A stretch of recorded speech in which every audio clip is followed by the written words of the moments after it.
What we just experienced in Uddanto, we have the youngest person, my youngest audience member. Oh, এখনো হাসছে, তার মানে ভালোই লেগেছে। Oh, that's what we'll assume. ভালো লেগেছে। Thank you.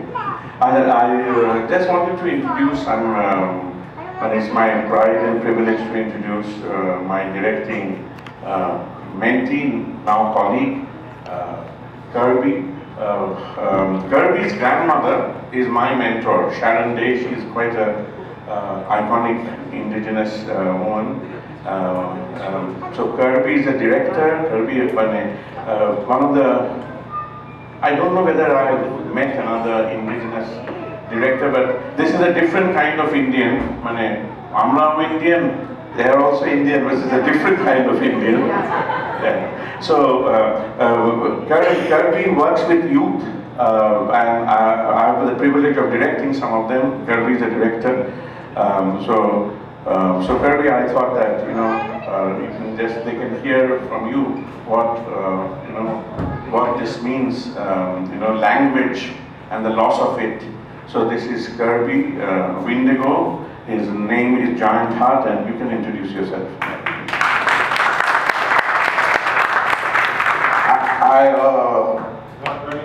Can everyone hear me? Yeah. Okay. I feel too loud when I'm on that. But I feel I don't even want to come up after the youth because they were so amazing. I feel like the night should just end there. But Uju, Windigo and Dishnakaz, Mangan and Dodam, Kakabakang and Dunjaba. But I just said to you that my name is Giant Heart. I am from the Wolf Clan, and I am from Boi-Chitro, which is about 60 minutes from the Canadian border, so about 4 hours from here. And so I feel I just came from my youth rehearsal. I work with young people around a little bit older than them, and it's very inspiring to see them, and it makes me want to grab all my young people and do the work that you're doing. How many people know what indigenous people originally inhabit this land? Young people? What native people? The Dakota? Yeah, there we go. Who else? The Ojibwe. That's what I am, the best one, the Ojibwe. And so that's what I am. And so it's wonderful that you guys have that knowledge, because even growing up, there was not a lot that we could learn about our culture or learn about our teachings. I didn't learn about I only learned about myself at home.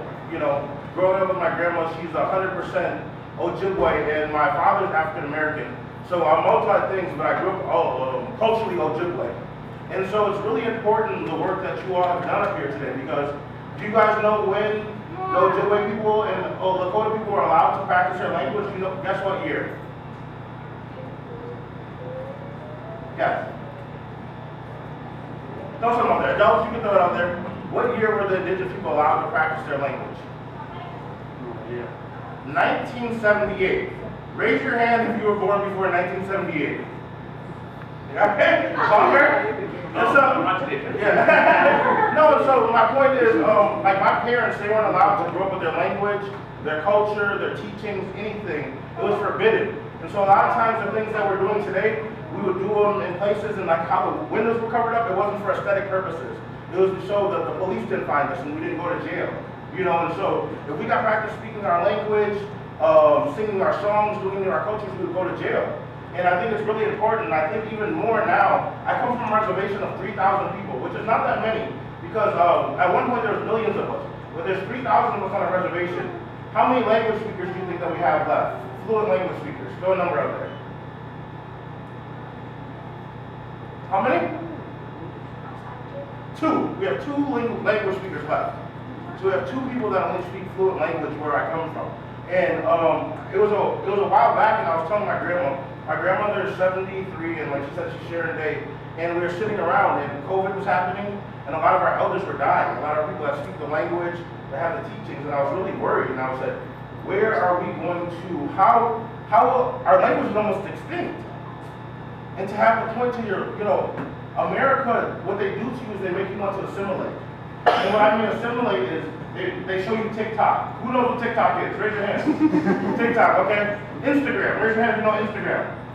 Facebook. Raise your hand. So you know all those things. And so they make us, see these things, these videos, these, the culture, the music.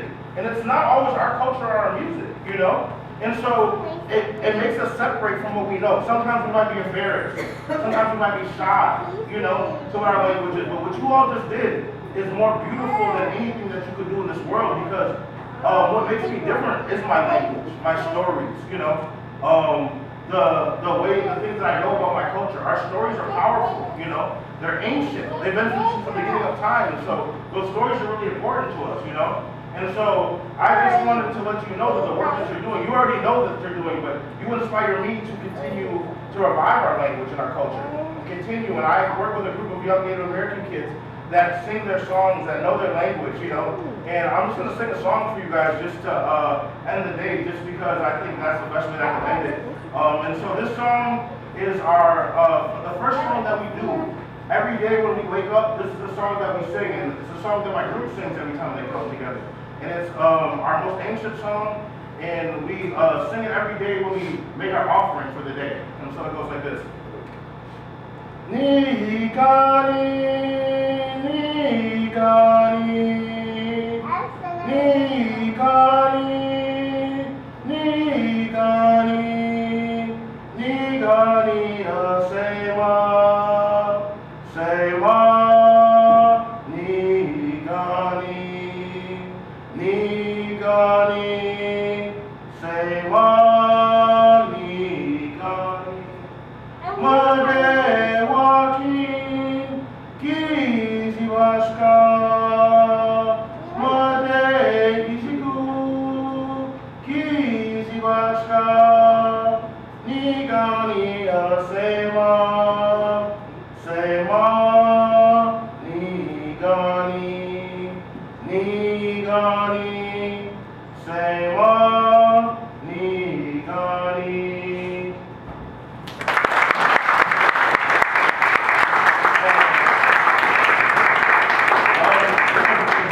Blessing to stand up here in front of your community and share a little bit of my community with you.